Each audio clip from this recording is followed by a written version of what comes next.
Tiffany Dover. Where is Tiffany Dover? If you can hear me properly, I'd appreciate it. Hit me with, where is Tiffany Dover? If you can hear me properly. Where is Tiffany Dover? If you can hear me properly. Where is Tiffany Dover? If you can hear me properly.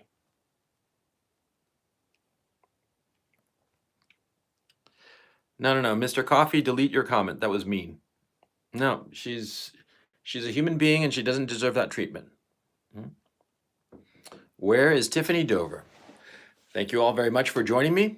It said there that there were like 1,700 people waiting for this. Well, and how many do we have now? We have almost 800 people, or at least that's what it says. And sometimes it takes a while to cycle up. Anyway, sorry I'm late. I had a slight problem with the internet. And so this is going to be a more relaxed stream, a more conversational stream. And it's going to be a lot more financial than geopolitical. And I'm going to be discussing the sanctions that the West is imposing on Russia, which is just on Russia and Belarus, which are just absurd. They're stupid. They're self-destructive. See, they're basically this. See, do what I want or I'll shoot. That's basically what these fools are doing. Oh, thanks for being me. Well, that's very kind of you.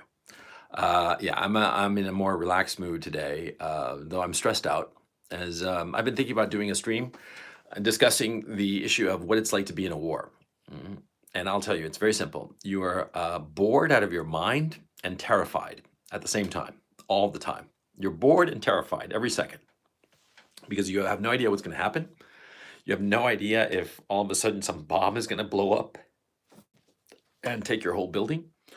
And there's really nothing to do and everything's closed and everybody's, freaking out. If you do go outside, as I've gone outside a few times now, whenever the plane flies by, people crouch and are terrified. And of course, when you hear a plane flying by, it means that it's away from you, by definition. So there's nothing to worry about. It's when you don't hear anything, that's when you have to worry, And so, yeah, that's been the situation so far. By the way, how do I sound? If I sound okay, just hit okay. And if I sound too low, hit -1, just to know my sound levels, okay? Appreciate it. Anyway, good. Everything seems to be copacetic. That's good to know. Okay, so I'm not going to bury the lead. We're into this, 3 minutes? Okay, let's get cracking. See, the one word you got to know is hyperinflation. Okay, and this is pretty funny because back in 2010, I wrote a very celebrated article about how hyperinflation would happen in the West, in the United States. And I posited that there would be a run on the treasury bonds, and that because of this run, people would exit treasury bonds and go to commodities. And the article appeared on Zero Hedge and a whole bunch of other places, Business Insider and whatnot. You can probably find it around there if you hunt around for it. How Hyperinflation Will Happen by Gonzalo Lira. Because I've shut down that financial blog, but that article is still around. Yeah, it got all kinds of views. I mean, like on Zero Hedge, if I recall correctly, like 250,000 views, which for an article at that time in 2010, that was a hell of a lot. It was like the second most read article of that year, which is pretty respectable, So anyway, the reason I'm bringing this up is because at that time, I thought that if people lost faith in the treasury bond market, they would go to commodities. And if they went to commodities, they'd obviously dump the dollar and go into commodities in a big way. And that would lead to an erosion of the treasury bond market, and it would just spiral out of control. That's what I posited back in 2010. And in fact, what's really interesting that because of that article, I got a couple of people who, were involved peripherally with the Federal Reserve got in touch with me, and they've been contacts ever since. And that's pretty cool. And they've given me heads up about all kinds of stuff. They gave me the heads up that the Federal Reserve was the one pushing the Biden administration not to disconnect SWIFT before, of course, the war actually started. And yeah, the Federal Reserve as an institution is horrified by the thought of these sanctions in general. Okay? They are horrified, and they think that this hysteria over Russia is completely counterproductive on a financial level. Okay? Well, let me talk first about the whole issue of the sanctions package, and then I'm going to discuss what Russia, Belarus, and Ukraine represent to the global commodities markets. And then I'm going to give you my conclusion, but I'll give it to you up front so that you know what's what. The dollar is going to crash. It's going to crash really goddamn hard. I mean, and it's going to crash like now, okay? Now over the next, 6 to 18 months, which in financial terms is now, okay? The Federal Reserve will be able to prop it up and do all kinds of magic to keep the dollar, going. But these sanctions packages ultimately are going to hurt the United States far more than Russia. Because Russia has been preparing on the one hand, and Russia has that which everybody else will want, which are commodities.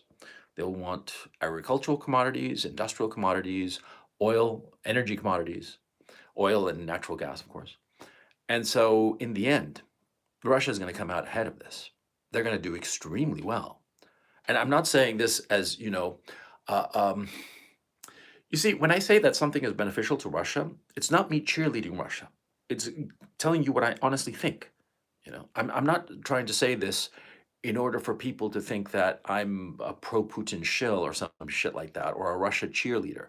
No, I'm just telling you because this particular game is going to be won by the Russians, the financial game, because the West basically executed a financial thermonuclear first strike. They sanctioned everything. They disconnected Russia from SWIFT, all but the payment methods for the energy resources that Europe buys from Russia. They pulled Visa and MasterCard. All of these companies decided no longer to do business in Russia. I mean, all of them. They all pulled out. And they think that this is good, or this is not only a good thing, they think that this is the way to punish Russia. Okay? Now, I'm going to tell you why this is a terrible mistake to sanction Russia, why it will lead to counterproductive results that go directly against the best interests of the West. And it will ensure that Vladimir Putin has unparalleled support among the Russian people. Okay? But for the people in the West, and the majority of my audience are people in the West, see, this sanctions package and this demonization of Russia in general, well, at the end of the day, what's going to happen is that Europe and the United States and Canada and Australia and New Zealand are going to lose Russian commodities. And this will be catastrophic for the Western economies. And it will lead to the hyperinflation of the dollar. And insofar as the euro is concerned, the Europeans are not so indebted as the Americans are, but they are going to suffer very badly. Okay? And it's because the United States is so over-indebted and its economy is so fragile that this sanction package will hurt America far more than Russia, because people don't seem to understand that debt to GDP ratios are important. Dick Cheney once said that deficits don't matter. Yes, they do in the long run, and we are getting to the long run. This is where the rubber meets the road, as it were. Okay, and what is going to happen is that because commodity prices are going to go up in value, up in price rather, the dollar is going to lose purchasing power drastically. And most Americans are going to feel substantially poorer, because that's what inflation does. High inflation, hyperinflation. It makes the average citizen much poorer. Okay? I heard someone say, actually in the comments section, before the show started, and I wish I'd gotten who said that, but you see, somebody said in the chat, and I thank you, they said that Russia will not be able to buy a lot of foreign goods. And so the Russians will, go out of style insofar as their clothes and luxury items are concerned, whereas the West will run out of gas and food and electricity. And that's basically what's going to happen. Okay? The guy said it more elegantly than I'm paraphrasing. And he was dead right. Dead right. The Europeans and the Americans are going to suffer huge. Not immediately, It's going to take a while, but in the end, yes. Mhm. And the Russians, they took a hit last week, and that hit will continue during this coming week and the next couple of weeks. But they're going to recover when everybody realizes what's actually happened. Okay. And I'm going to tell you in this stream what actually happened. Okay. Okay. So let me get started. I got like notes and everything, man. I'm like hyper prepared. I'm like, geez, man, it's like a test. Okay. Okay. So let's talk about the sanctions packages. Uh, First of all, what are sanctions? What are economic sanctions? Well, economic sanctions, are ways of interrupting foreign trade to a particular country as a way to punish that country for its behavior on the international stage. It's been done previously to Iran and to North Korea. Now, economic sanctions packages of various sorts are the idea behind it is that if you punish a country with sanctions, then they will change their behavior. But I've always thought that this is really stupid because if you think about it, what happens when a country receives sanctions, is sanctioned in terms of its foreign trade and whatnot? Well, who suffers? The poor people, the average people, the middle class people, maybe even the upper middle class people. The elites in charge and the upper middle class people, they don't really suffer. And they might suffer a little bit, but it's not that big of a deal. Certainly not compared to the suffering and misery of the middle classes and the lower classes, right? And see, that actually would matter if these countries were like democracies, where the will of the people and the social unrest of the people would influence the decision makers at the top. Mhm. But if you're sanctioning a country that has authoritarian rulers or totalitarian rulers, like in North Korea, for instance, it's not going to change a goddamn thing that they do. Like, for instance, with Kim Jong-un, right? Um, you can sanction him till you're blue in the face, but he's a totalitarian dictator. He's going to do whatever he wants, and he's not going to care about the suffering of his people. He'll be like, oh, okay, well, a few more million die, big deal. You see my point. Sanctions only work, or let me phrase that, sanctions only hurt the general populace, and they only cause change when the leadership and the elite classes are responsive to the middle and lower classes. But if they are unresponsive, if they are authoritarian or totalitarian, they're not going to care. Or they will be able to turn it around and say, look, look, look, look how the Westerners hurt you. Because, poor people and middle class people, they're wise to the situation. They're not stupid. They understand that the rich people are always going to be rich and that it's really not going to affect them very much. And that sanctions only hurt the middle classes and the lower class people. And so if some bright leader is able to channel that resentment towards the West, then it's the West who's going to get the blame among the people. And so the leaders of these regimes that are targeted for these sanctions, it's not going to hurt them that much.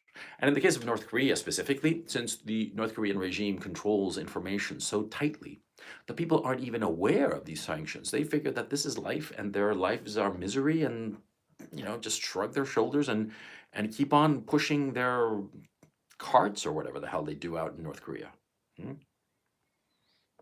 Sanctions only work in countries where the people actually have a say in the governance. I mean, think about it, right? And so I've always thought that sanctions are just cruel. They're just a cruelty to the people, to the average person in a regime that you don't particularly care for. And you could despise or dislike a regime for very justified reasons, but to sanction them just makes you feel good, but it hurts the people there. And it doesn't change the behavior of the regime that you want to topple or whose behavior you want to change. You see what I'm saying?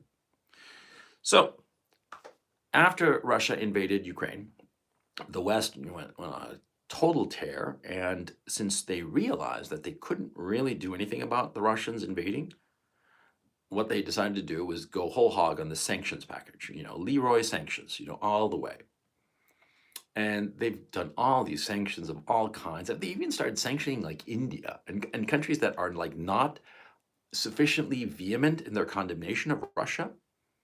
They've gone after them. That's just weird. Well, that's just kind of crazy if you ask me. But Anyway, it's a hysteria that's gripping the West. And this hysteria is preventing them from seeing what is going to happen.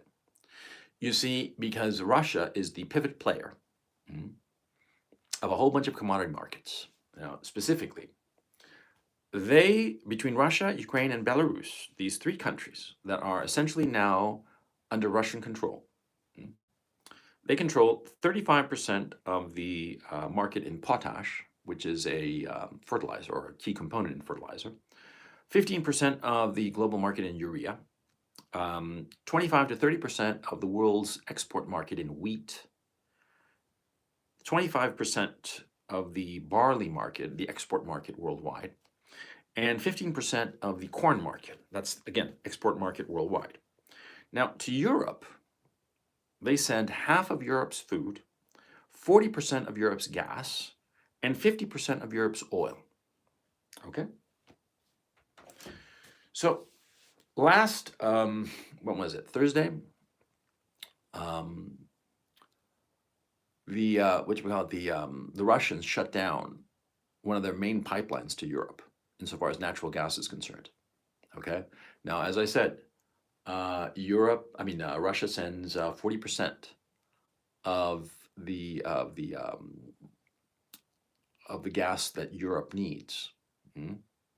40%. And they shut down this pipeline that accounted for 15% of the gas Russia is sending to Europe. So essentially, they cut off 6% of Europe's gas. And that's just a start. Okay? And see, who's going to replace that 6%? I mean, the Americans always talk about liquefied natural gas and they'll send ships and crap like that, but it's not enough, man. It's just simply not enough. And so, and they talk about ridiculous notions of like sending natural gas from Oman. Oman, come on, man. I mean, it's just, it's just foolish. It's just, it's when you realize that you have no solutions and you start coming up with crap out of your ass and try to pass it off as roses. You know what I'm saying? I mean, it's absurd. But that's what they're doing. But it's not going to change the fact that Europe all of a sudden is not going to have the energy that it needs. And it's not a simple thing. It's not a simple thing with a simple solution. It's not. And people say, oh, this is going to hurt Russia. Not really. Why is it not going to hurt Russia? Because Russians have a huge foreign currency reserves on the one hand, and on the other, much more importantly, they have ready customers with a pipeline, or several pipelines, as a matter of fact, already built to send the gas that they were formerly sending to Europe. They can start sending it to China and to Southeast Asia. So Europe, by going along with these, sanctions packages, which do not hurt the people in the Kremlin, they do not hurt the oligarchs, they do not hurt anybody in the top echelon of Russian society. Well, the only people who are going to be hurt are European people, not the Russians. Not the Russian leadership, at any rate. And since the Russian leadership can redirect that gas to Asia, that's not really going to affect the Russian people now either. And here's the thing. See, a lot of people are saying that the ruble has collapsed in value. Oh, yeah, it took a huge, huge hit, something like 40%. But it's recovering. And you know what's interesting is that JP Morgan and Goldman Sachs are already taking big positions in the ruble because they realize what's coming. See, because the West, through this thermonuclear sanctions package at Russia, it essentially disconnected Russia from Western trade, except in the energy market and the food market.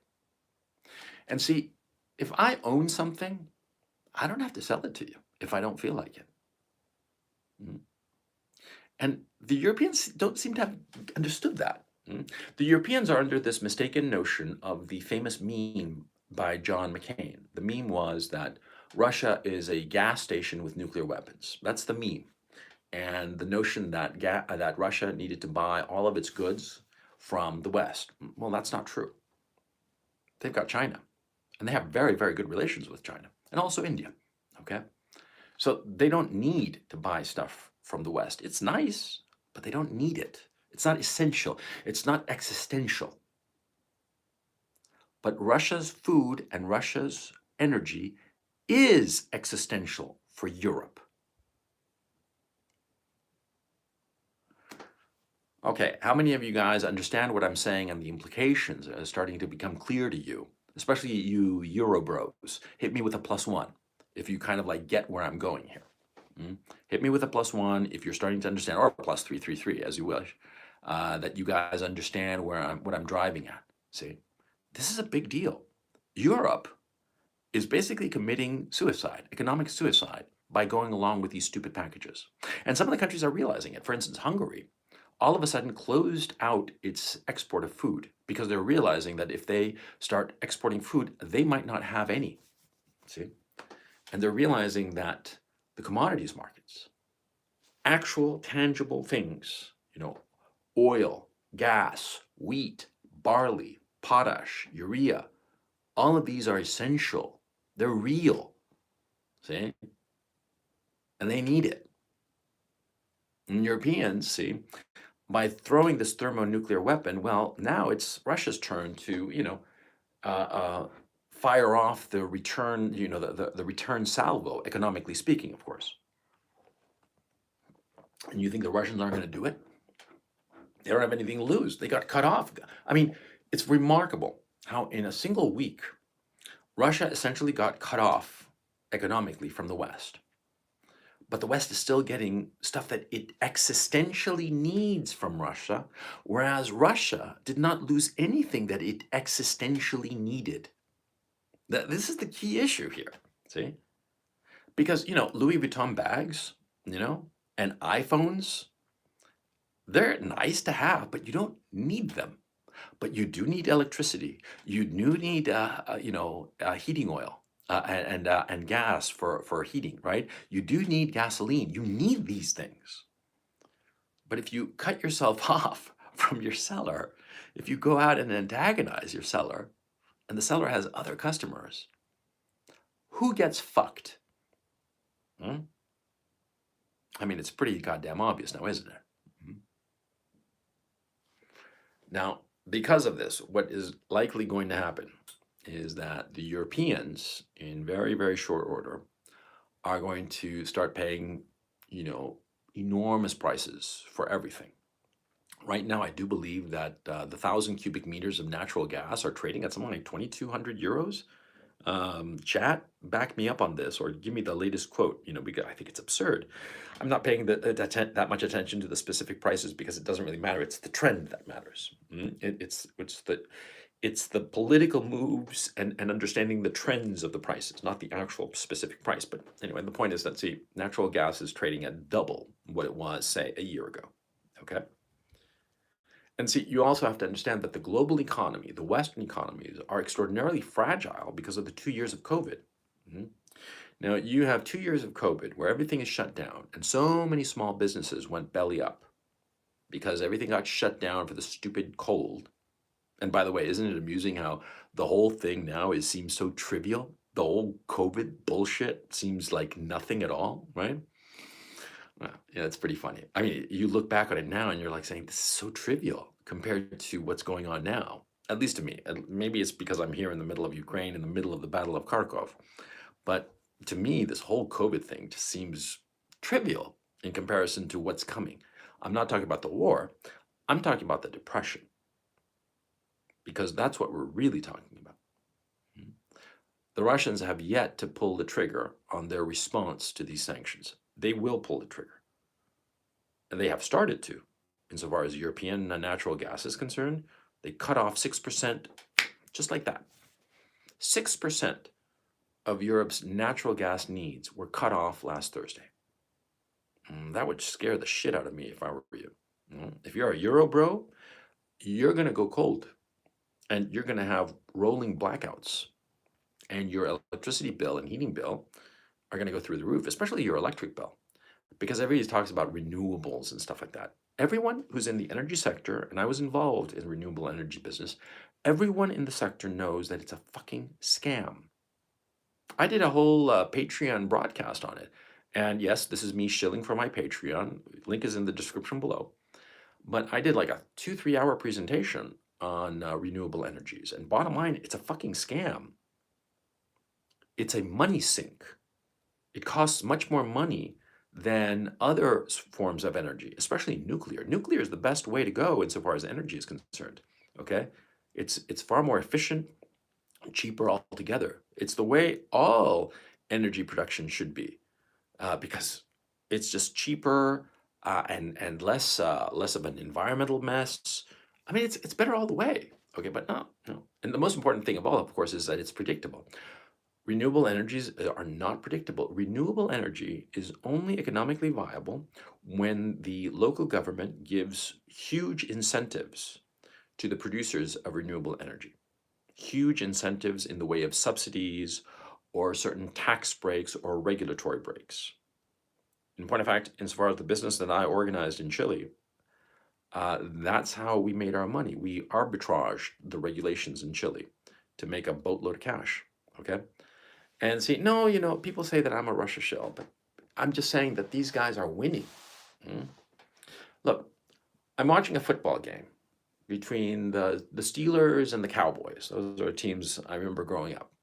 Mm. The Steelers and the Cowboys. And I am indifferent to either one. I'm not from Pittsburgh and I'm not from Dallas, and I could care less. Okay? I'm not a fan of either team. And I look at the scoreboard and I look at the players and I say, yeah, the scoreboard is, Steelers are up 17-10.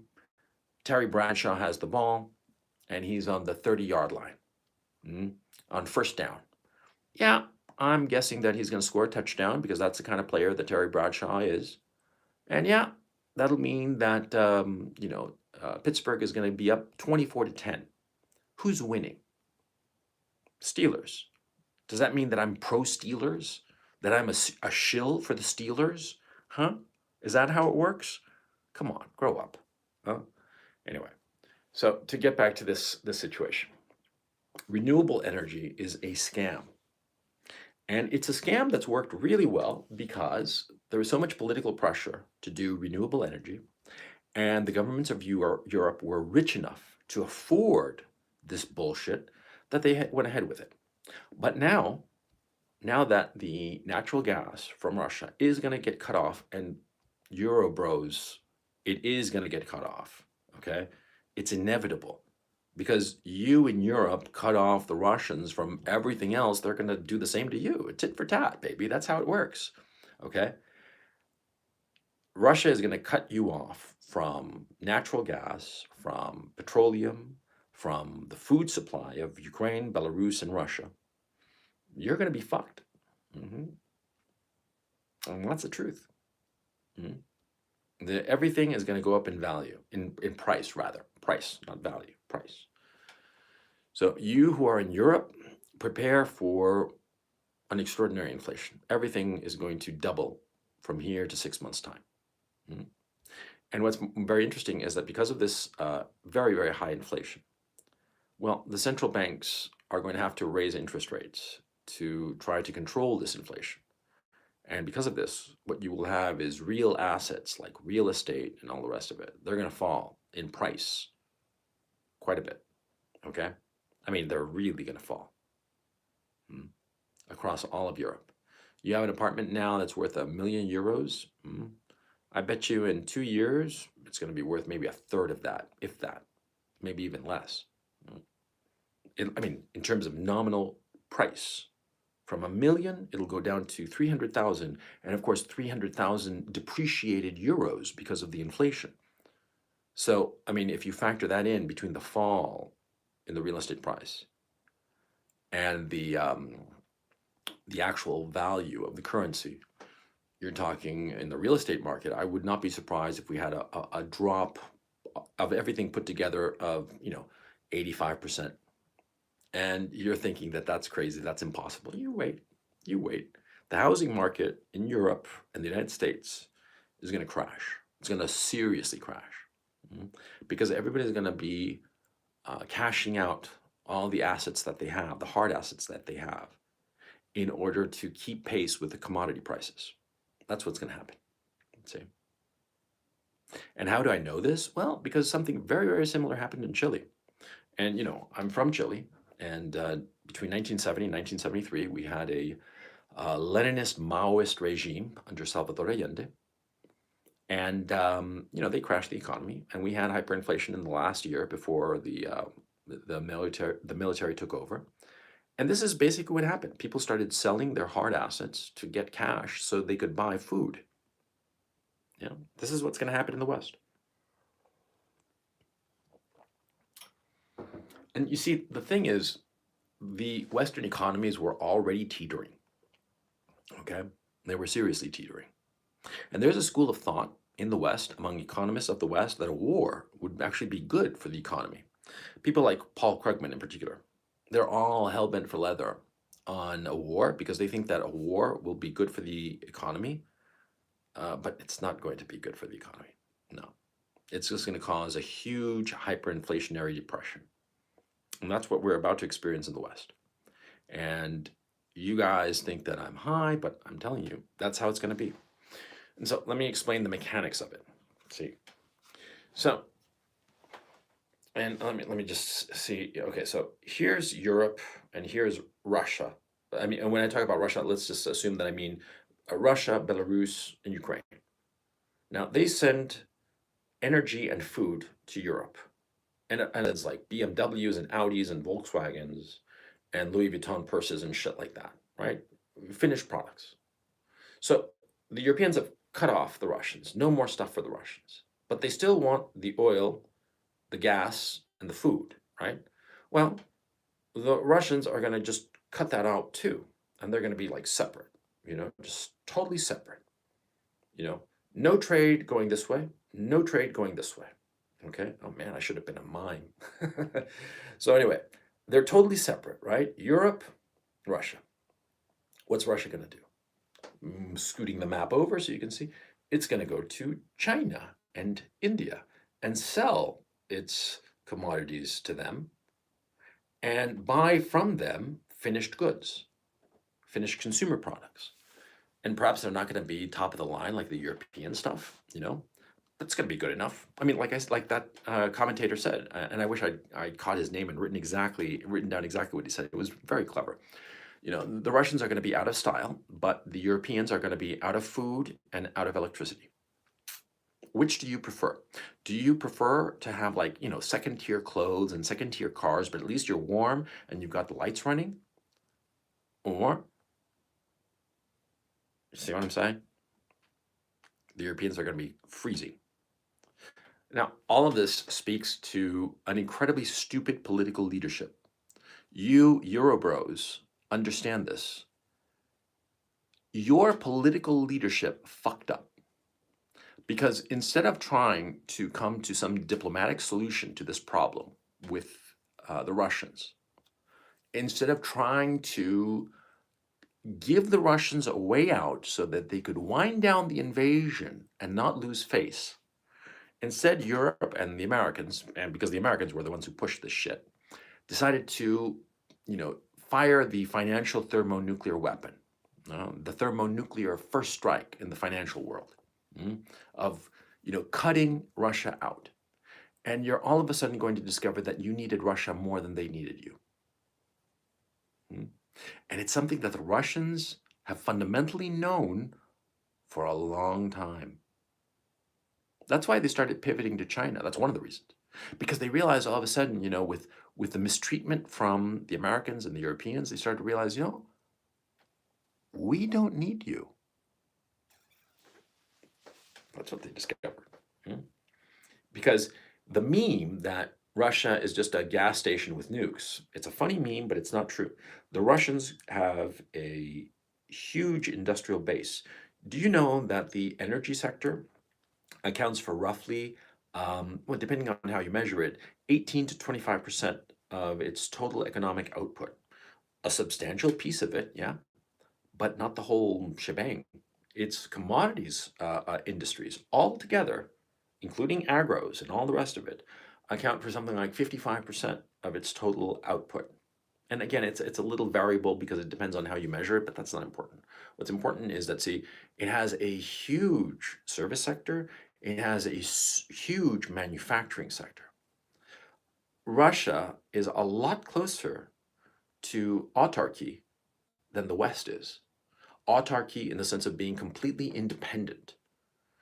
If all of the borders of Russia were closed to foreign trade, it would take a hit, of course, but it would be able to manage and eventually it'd be able to survive quite nicely, you know? Perhaps not so top tier as the West with all of its trade, but very respectable without any trade, without depending on anybody. And that's the point, because the Europeans depend on Russia for their energy needs and their food supply. And now they have antagonized that supplier of energy and food, and that supplier of energy and food is going to pull the trigger. And they already started to when they cut off this pipeline, which I have it on my Telegram channel. And Chad, do me a favor, somebody there, can you just post the link to my Telegram channel? I'd appreciate it, thanks. And so what is going to happen is that eventually the Russians are going to start pulling all of the triggers, all of the financial nuclear weapons against the West. And the West is really going to suffer.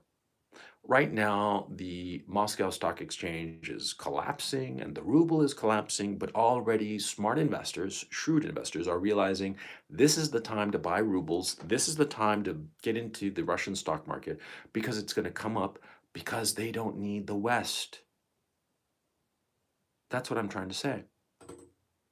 Now, it's actually worse for the United States because the United States economy is far more fragile than Russia. The American economy at this time has 128% debt to GDP at the federal level, not the state, not including the state. You include the state, dude, it's coming up on like 175% of GDP. The United States is basically fucked. It owes so much money. And the thing to see, it owes so much money that if those debts go up insofar as interest rates are concerned, then the government won't be able to pay back its debt. It will default on its debt, like a third world banana republic, like fucking Argentina. Argentina rather, used to default on its loans all the fucking time. I mean, it was really fucking embarrassing, quite frankly. And you Argentine bros, you know what the fuck I'm talking about. It was ugly. It was pathetic. It was just like sad, you know? They default like, you know, a couple of times a decade, for crying out loud. Hmm? The United States has never defaulted on its debt, okay? And it's always relied on the fact that it has the reserve currency. Now, who wants me to explain what a reserve currency is? Hit RC for reserve currency if you want me to explain it, because it's a complicated thing and it'll take me about 10 minutes to do that parentheses. So hit me with an RC if you want me to, or if you want, I can just continue. If you want me to continue, just write C. If you want explanation of reserve currency, hit RC. If you want me to just continue, just write continue or C. Okay. Oh boy, a lot of you fuckers want me to explain reserve currency. Okay, fine. A reserve currency, I can't. I'm indoors. I don't like the smell of, you know, even though this is not my apartment, you know, and I suppose I could, you know, it was lent to me and, you know, I could light a cigarette and later air it out, but it's going to stink up my clothes and fuck that. Mm. But yeah, I'm like, it's not lit, as you can see, you know, it's a parliament, you know, I don't know if you guys can see it. I took this parliament out like a couple of days ago, and whenever I'm indoors, I'm smoking it. And of course, I'm not actually smoking it. I'm like doing the thing, right? So anyway, everybody wants me to talk about reserve currency. Okay, here goes. Mm. A reserve currency is very simple. It's the currency that all foreign traders need in order to buy goods and services. I think I explained this recently. Yeah, I did explain it on a podcast yesterday or something. I forget. I've been on a lot of shows lately. And it works like this. Oh yeah, didn't I explain it yesterday? Hit me with a +1, plus Y if I explained it yesterday. Because if I explained it yesterday right here, then I'm not going to explain it again. Did I explain it yesterday? No?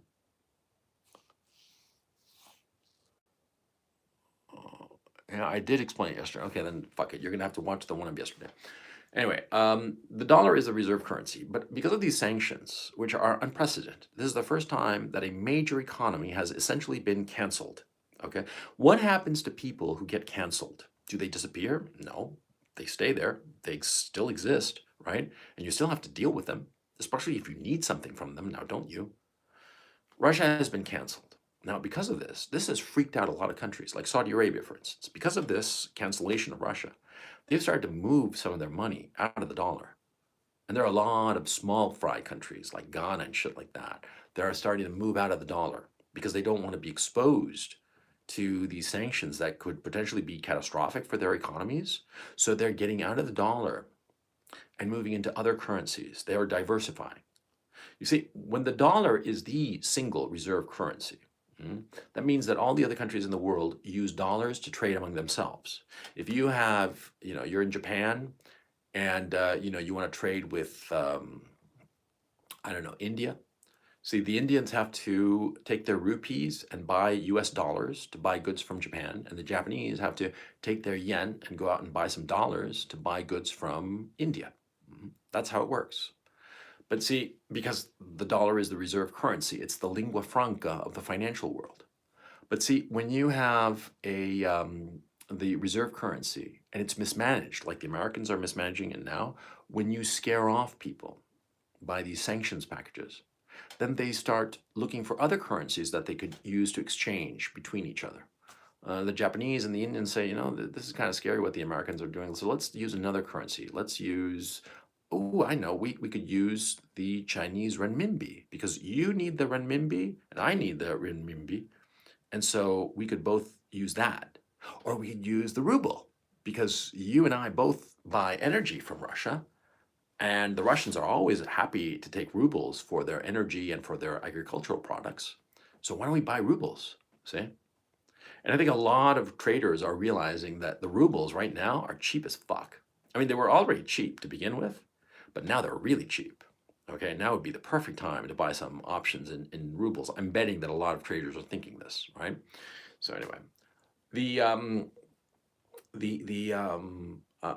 the other countries that used to trade in the reserve currency, i.e. the dollar, because of these sanctions, you see, pulling the trigger on sanctions is extremely dangerous because it puts other countries on notice that they are vulnerable.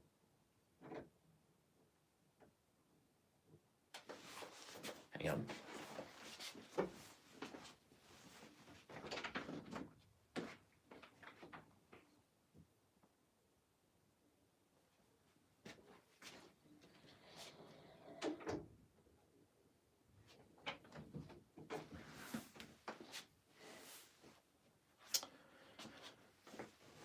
Sorry about that, guys. As many of you may know, my situation is very precarious, and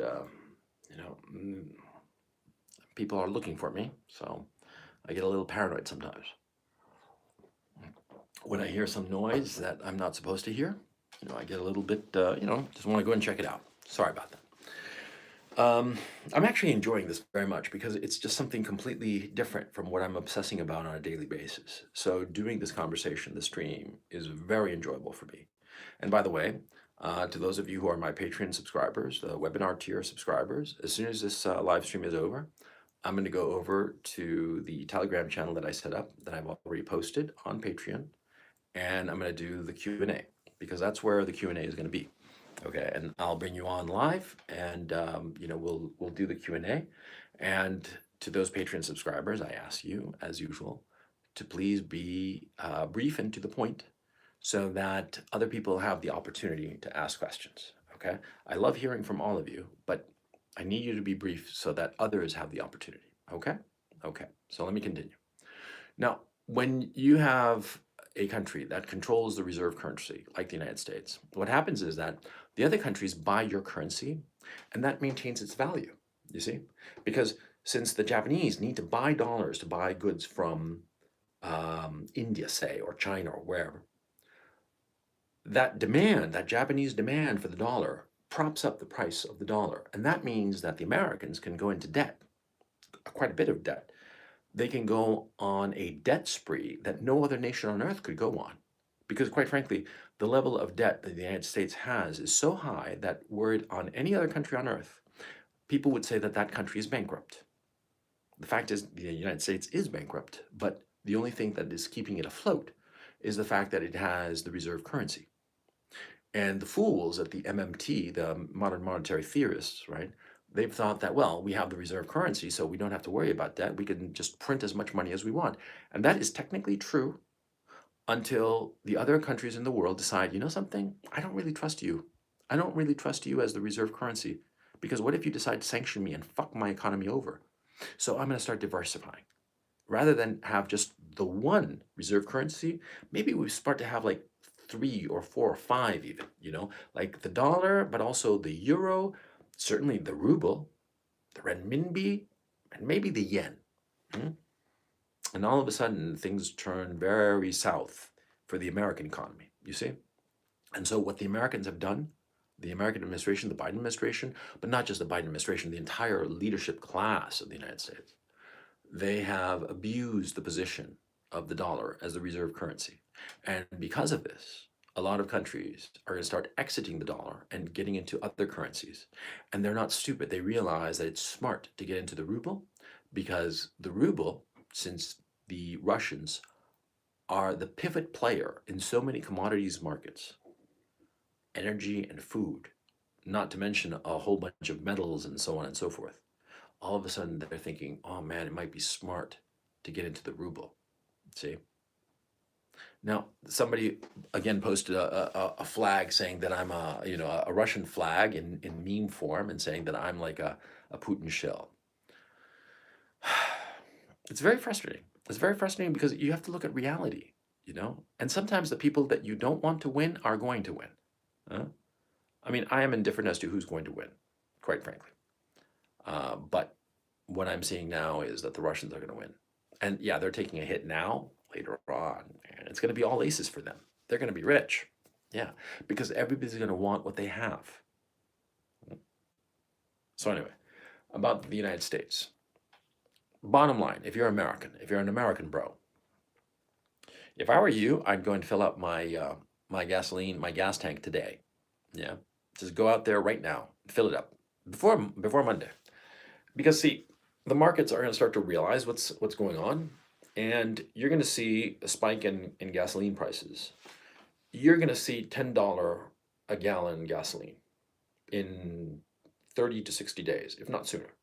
Okay, but certainly by 60 days, it'll be at $10 a gallon.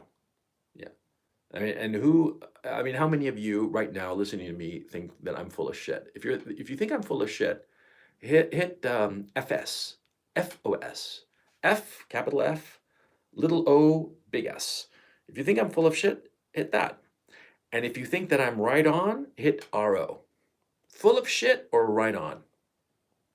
Let's see what chat thinks. Full of shit? Uh-huh. Right on. Oh man, a lot of right ons. Yeah. Yeah. You're going to see that now. See? Because people say that Russia amounts to very little of U.S. petroleum imports, and that's very true. It's very little, okay? But you see, it's always just that little margin. See, that margin player that can fuck you up, okay? Especially in a big market like the United States, okay? And so the American gas is going to go up in price, okay, by quite a bit. And right now, people are talking about $4 or $5 a gallon, right? It's going to hit 10 without breaking a sweat, okay? And you're also going to see food prices go up because, again, like I pointed out at the beginning of this, the Russians, Ukrainians, and Belarusians account for a third of the global wheat market, a quarter of the barley export market, and a seventh of the corn market, okay? I was actually surprised about that. I didn't expect the Russians and the Belarusians and the Ukrainians to account for that much, right? But they do, and that is going to affect global prices. Because, see, even if it doesn't affect the United States directly, see, this is what happens. The Russians don't sell petroleum to Europe. So what does Europe do? It needs that gasoline. So it goes out and tries to buy from other places, the Middle East or whatever the fuck, right? But the United States is also trying to buy. And so the prices get passed on to American consumers. See, if you have a global market, which is very good for a lot of different things, well, see, that global market price differentials spread out around the world. And so if the Europeans all of a sudden lose 40% of their natural gas needs and 50% of their petroleum needs, they're going to go out elsewhere to buy that stuff because they need it, and their demand for it is going to increase the price for Americans. See? Now, if these prices increase, that kind of inflation, it's going to translate across the economy. And the Federal Reserve is going to want to do something about it. Now, the only way to fight inflation is to raise interest rates, and sometimes by a lot. Okay, and Paul Volcker, back in the day, he raised them up to, I think it was 20%. Okay, he put the Fed funds rate 19%, some shit like that. I forget exactly. But I mean, he really raised, I mean, just raised the volume all the way up to 11, to halt inflation in 81 or so. And the American economy in 1981 was a lot stronger. It was a lot more manufacturing based. And what's up with manufacturing versus a service economy? Well, if you have a service economy, it's easy to fire people, okay? And you can fire them quickly. With a manufacturing economy, it's harder because if you have a factory that needs 100 employees, and if it has only 99, the factory doesn't work, well, then you're going to try to hold on to your employees as long as possible and find alternate sources of financing. But if you're a service economy, you can just fire workers piecemeal, okay? And fire them all little by little until there's nothing left because it's a service economy. And when the economy picks back up, then you can start hiring them again, right? But that kind of labor flexibility, which seems like such a good thing, it means that a recession can hit a lot faster. It can hit a lot faster, okay? And so if all of a sudden you have very high inflation, well, you are a producer of whatever doodad or whatever service, doesn't matter what it is. And you go on the market to sell your service or your product. But people are still getting the same salary, but they're paying a lot more for gasoline and for food. Are they going to have money to buy your doodad or your service? No, they are not. So what are you going to do? What's going to happen to you? You are going to lose revenue. And so you are going to start to fire people. And as you fire people, those people who got fired, all of a sudden they don't have an income. And so they start selling what they have, their possessions, their car, their scooter, their whatever, and then they finally start selling their homes and apartments and whatnot. And so they start selling this stuff. They start selling this stuff so they can get the cash to live, to buy food and gasoline and whatever else they might need, right? Heating oil, okay? And as they do that, they start like chewing through all their savings because of the high commodity prices, high prices in food and high prices in oil. Now, of course, on the flip side, if you are a producer of commodities, of oil and natural gas and food, what happens? Well, all of a sudden you get a big influx of money now, don't you? You get a lot of fucking money. And what happens, as the Russians have done? What happens if you decide to say, you know something? We are going to eliminate all the taxes on gold, okay? Because we used to have like value-added tax of 20% on gold. That's what the Russians had, by the way. But we're going to eliminate that, okay? All of a sudden, people are going to start to turn to gold and silver, hard money. And that hard money and the hard commodities of the Russian economy, the hard commodities that are buried in the ground in Russia, all of a sudden that's going to be backing the ruble. The ruble is going to get a lot stronger because people are going to need rubles to buy the commodities from the Russians, see? Because that's how it works, see? Because for the Russians, if you are in Russia and you are in Moscow and you have an oil well, right? You don't want fucking yen or dollars or any other currency except rubles, because what the fuck can you buy in Russia with a yen? You can't buy shit. Yeah, because stores don't take yen now, do they? They take rubles. So people are going to have to buy rubles. I mean, people outside of Russia are going to have to buy rubles to shore up, to buy the commodities, see? And you think that this is not possible. Think of it logically, especially if all of a sudden, there is no need for the dollar as the reserve currency and you're buying straight ahead, especially if, for instance, and I think that this must keep up the Federal Reserve up at night, if the Russians come up with some sort of currency clearinghouse, if they come up with a system whereby you can show up with any currency you want and just deposit them and you'll get, and you'll be able to buy. Uh-oh. A notice went off here. Did it interrupt the flow of the chat? Say if it's okay. If it's okay, just hit me with an okay, just to make sure. Okay. Yeah. All good? Okay, great. Thanks. So anyway, the point is that, see, this is sort of like, left field kind of thing. But if they come up with if the Russians come up with a currency clearinghouse, then that's game over. Then for the dollar, and since nobody will want the dollar, or there's going to be a lot less demand for the dollar, okay, there's going to be less of a need for treasury bonds. If there's less of a need for treasury bonds, then how is the United States going to finance its deficit spending? How is it going to pay for all this build back better bullshit? Mhm. It's not going to be able to.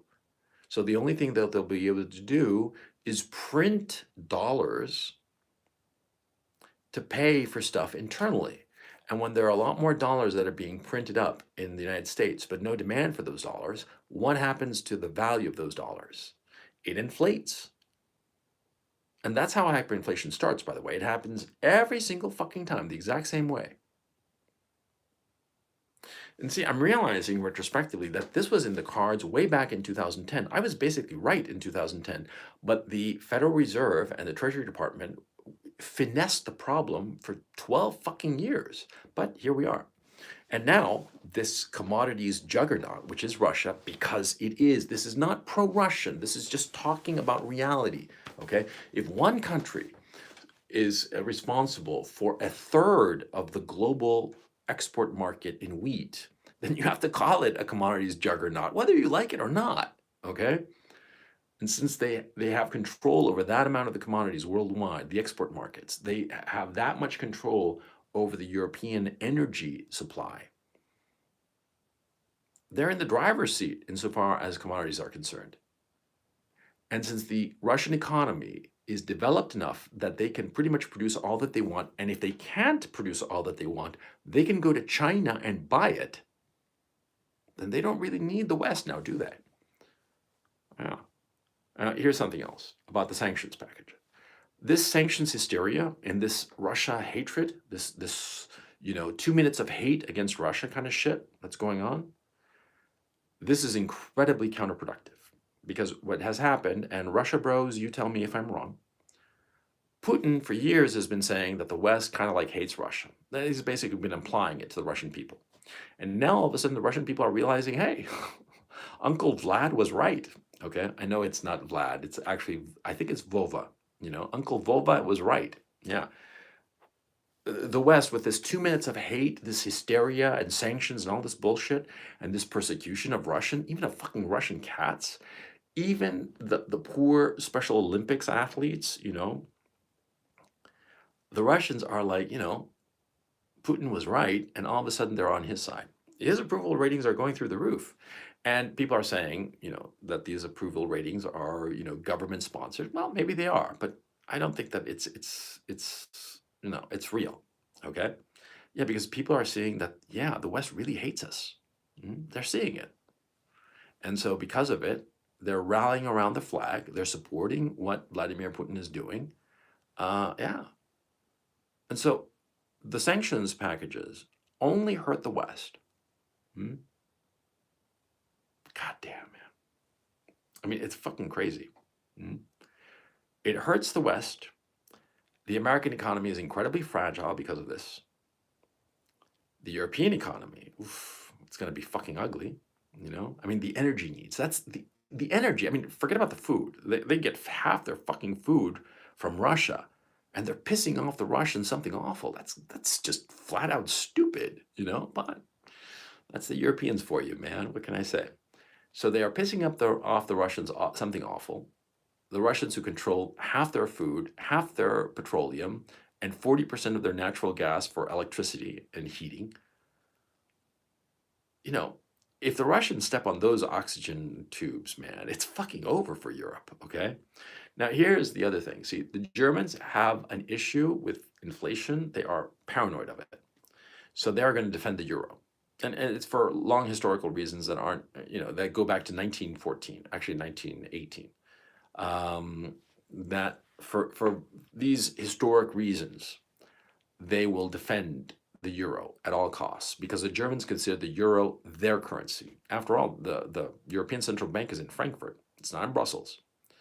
For them, the euro is their currency. It's the Deutschmark, just with a different name, a different wrapper, but the same candy. You know what I mean? they're going to defend it. They're not going to let it go down. They are going to raise interest rates to defend the euro. Okay. And this is going to shatter the European economies of the South. France, Spain, Portugal, Italy. It's going to shatter them. Poland too. Okay. Even though Poland has the zloty, it's still going to get reamed by this shit. Okay. So the whole of Europe is going to get shattered because the Germans are going to refuse to allow double-digit inflation. They're just going to refuse it. And they're going to squeeze the euro and make it hard as a rock. And it's going to be a catastrophe for Europe, for the other poorer nations of Europe. They're all going to go bankrupt. And so what's going to happen is that the Eurozone is going to start to collapse. Countries are going to start to peel off from the European Union. Okay? And that's what's going to start to happen. That's going to start to happen the second the Russians decide, okay, fuck you, you Euro faggots. You guys decided to screw us with the sanctions package. Fine, we're going to do the exact same thing to you. And they're going to move forward. And it's going to hurt. It's going to hurt like you never believe it. Okay? Yeah, understand what's going to happen. Mhm. The Americans, well, if a lot of countries decide that they're going to go into other currencies, remember, see, when a country is an export-driven economy of whatever sort, like for instance, like let's take Saudi Arabia, just for the sake of argument, they export oil and they get dollars, okay, because of a long-standing pact that the United States and Saudi Arabia have entered into. The United States protects Saudi Arabia with its military. Saudi Arabia promises to sell its oil only in dollars and put all of the excess money that it gets from those sales, put them into treasury bonds. Now, if Saudi Arabia, say, just for the sake of argument, it's not going to happen yet, but it might. If Saudi Arabia decides, you know something, we're going to start accepting renminbi, the Chinese currency, or we're going to start to accept rubles for our oil. And they start buying not treasury bonds, but Chinese bonds or Russian bonds with these renminbi and these rubles. Well, there's going to be less demand for US treasury bonds. And therefore, the United States is not going to be able to finance itself. See, they're going to need to raise interest rates. See, this is the issue with having the reserve currency. You have to maintain it, and you have to be very, very careful to not give anybody any excuse to get out of it, especially if you're living in a regime of over-indebtedness, as the United States is today. And since they are over-indebted, and since they've blown up the reputation of the reserve currency because of these sanctions, which scare people, of course they do, because nobody wants to be on the receiving end of this hysteria. What if, the Americans wake up one day and say, oh, Saudi Arabians are evil because, they don't give rights to women or some crap like that, right? We should sanction Saudi Arabia. It could torpedo Saudi Arabia's economy. They don't want that. It scares them, okay? And so when something scares you, what do? You go out and try to figure out a way to minimize risk. And how do you minimize risk in this regard?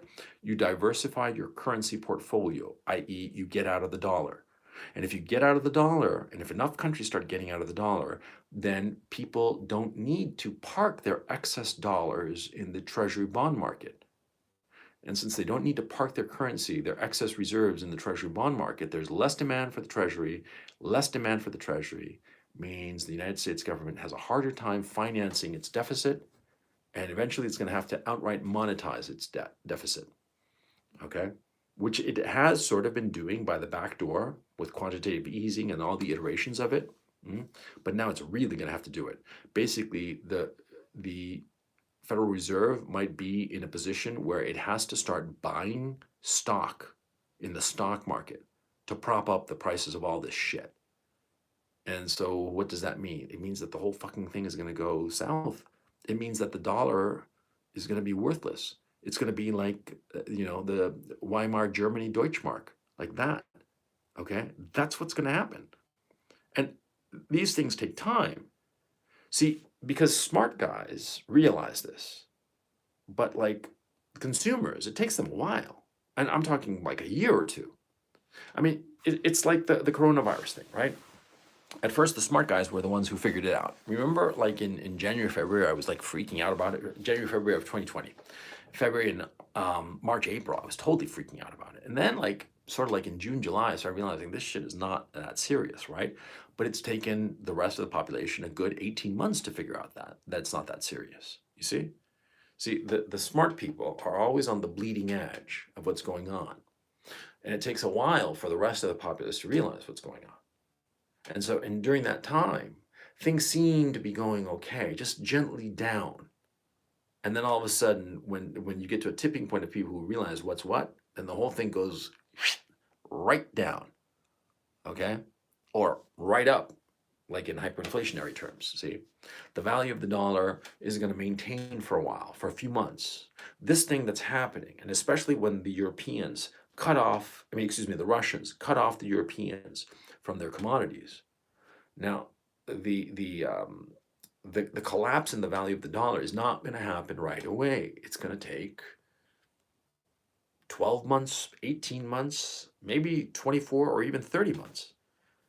I don't think it's going to take that long, frankly. I mean, if I had to, at this point, I would say between now and the summer of 2023, and by that time, the dollar is going to be toast, okay? You're going to have $20 a gallon gasoline, okay? Really, like that. A friend of mine, a guy called Steven, I'm not going to mention more about him than that. He lucked out. And Steven, if you're watching me, man, you are one lucky son of a bitch, because this bastard, right? He went into a mortgage. He bought a house for like 600 grand or something like that. And he financed as much of it as he possibly could. And he locked in a really, really low rate, like at 3.5% fixed, okay? Fixed rate, okay? That means that no adjustable interest. And so the price is fixed. And because of this inflation, at the end of the day, he's going to pay nothing for his house. He got it for free, the lucky bastard. Yeah, this is Steven, if you're watching, good move, man. I told you, this was the move. Yeah, you're going to start to see interest rates rise across the board. That's what you're going to start to see. And as the interest rates rise, you're going to start to see real estate prices fall. And it's not going to be all at once. It's going to be little by little, but you'll see, As the year progresses, it's just going to be a curve. And the curve is going to go like this. It's going to go like downward, downward, and then downwards, just accelerating. Okay? That's the thing. That's how it's going to happen. Because of this. Because, you see, everybody was saying that the new economy is all about information and value added and services and all this bullshit, right? And see, this sanctions war, well, you see, the sanctions, they inconvenience the Russians, but they have real assets, commodities, the real stuff. And that, at the end of the day, is worth more. Oh, man, I got to get a moderator because I have the fucking moron here spamming it, and I can't figure out how to, let me just hang on a second if I can get rid of this guy. Yeah, sorry about that, guys. Fucking asshole. I'm real fucking dipshit. Okay? Yeah, he's gone. Sorry about that, guys.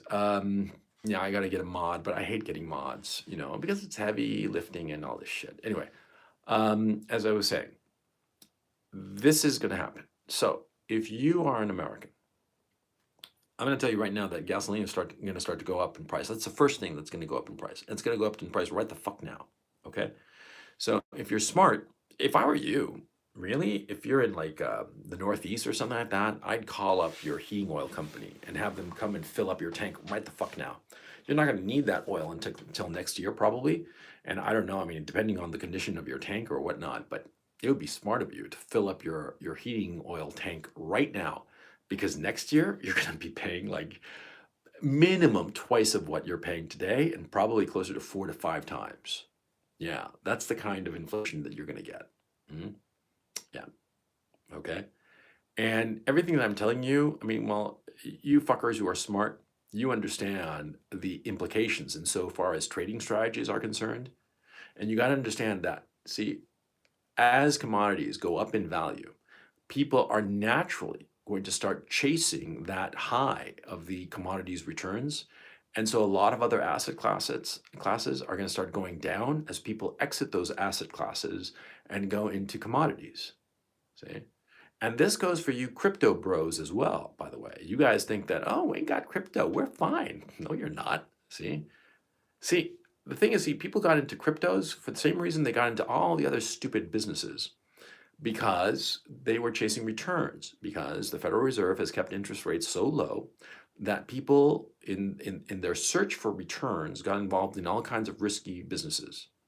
And because of this, now it's risk off mode.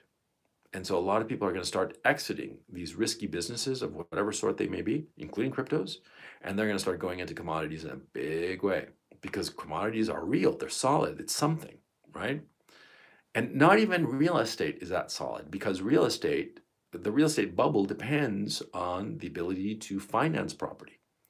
And if you can't finance that property, or the interest rates are absurd, well, because of inflation, then the nominal price of real estate assets is going to go down. Even as the nominal price goes down, and the value of the currency goes down. So it's a double whammy, as I said before. See? So look, bottom line, commodities are going to be king. And those who hold commodities are going to be in the driver's seat.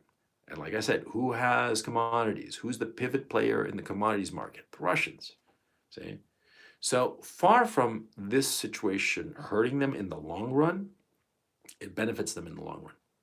Okay? It really does. And this is the politico-economic stupidity of the leadership class of the United States and Europe. Okay? Okay. Now, well, that's pretty much all I have to say. And I've gone on for like 71 minutes. And I don't really feel like going on anymore, because bottom line, I think that you get my point. This move was a disaster. It was stupid. And it was driven by hysteria. And because of this hysteria, the United States economy and the European economy, well, the European economy, forget it, it's toast, okay?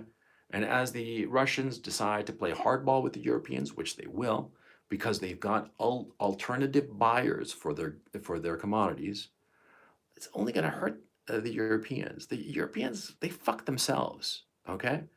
And so I have no sympathy for them. Okay, no sympathy whatsoever. They fuck themselves, and well, they deserve it. And also they deserve it especially because they fucked themselves with all these sanctions, and they didn't leave a way out for the Russians because it was so confrontational. And for that, I blame the Americans, because the Americans do not understand the notion of negotiation, of compromise, of trying to make everybody happy. About the war, a lot of people in the United States and the West keep thinking that the Russians are losing because they're not overwhelming Kiev and Kharkov. I mean, they're bombing it in certain places, sure, but they're not bombing civilians, or at least not deliberately. They're trying to hit military targets, right? And thank you very much, Genius. But you see, the Americans, what they do is they don't negotiate, they just try to overwhelm. But the Russians, they negotiate. They're trying to negotiate with these cities. And they are trying to do what they did with Kherson. Kherson, which was the biggest city that they have fully captured so far. I think it's the 4th or 5th largest city in Ukraine. And they captured it, they surrounded it, they slowly started turning up the heat, and the people of Kherson said, we're good, we surrender.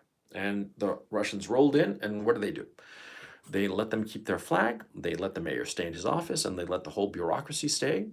And they just imposed a few simple rules, and then they started setting up a humanitarian aid station and helping out people and all the rest. Now, am I saying that the Russians are Girl Scouts? No, the Russians are doing it strictly for their own purposes, because they realize that antagonizing the people serves no purpose, okay? That's why they did it. But see, they don't want to destroy anything, because they want to capture the whole fucking country. As I said in my first video, they want to capture the whole fucking country in one piece. The Americans don't think that way. And so they don't understand what the Russians are doing. But it's really fucking obvious, okay?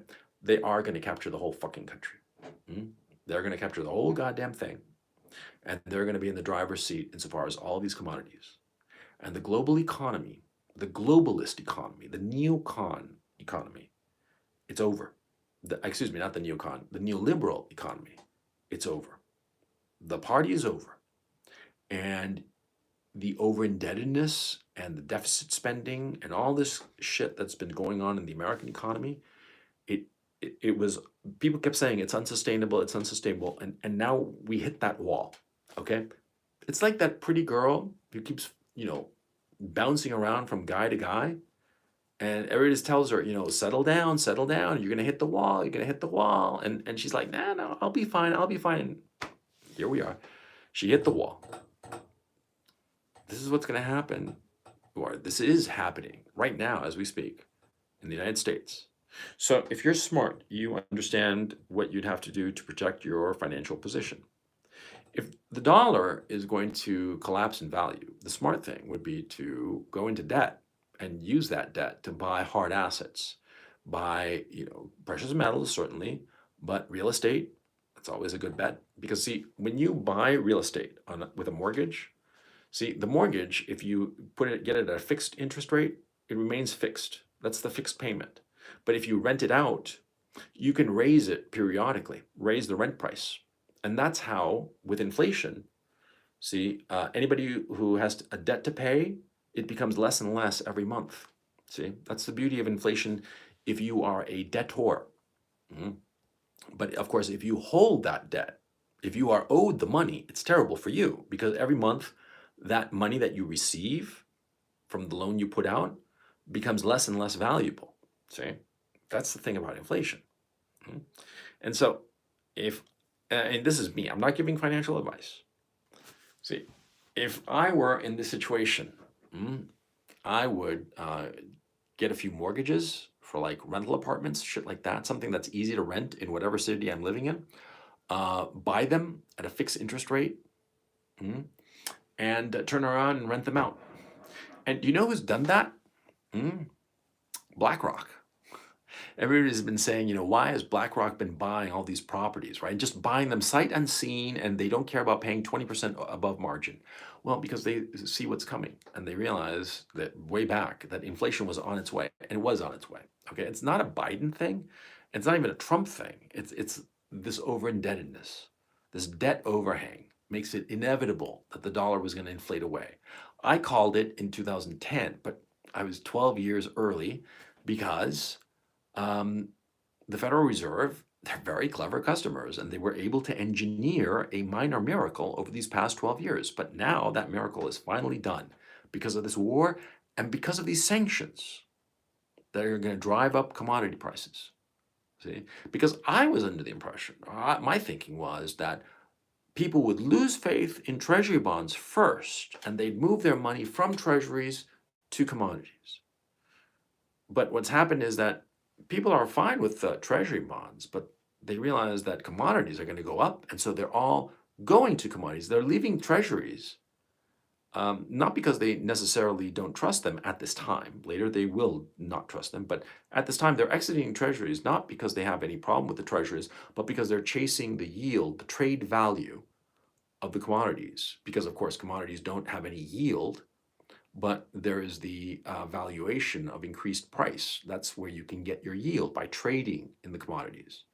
And so that's why they're exiting other asset classes, including the treasury bonds, to get into commodities, because of the situation that's self-created. It's self-created by the Western political leadership class, see, because they panicked and they freaked out. Yeah, this is... Anyway, I'm going to end this here. I hope I've given you a clear explanation as to what the hell is going on. And for me, it was a lot of fun to be talking about this. Now, what time is it? In about, I guess about 40 minutes or so, I'm going to be on Telegram, on Patreon, taking your questions. And so all my Patreon subscribers on the webinar, on the weekly webinar tier, I'll be seeing you then.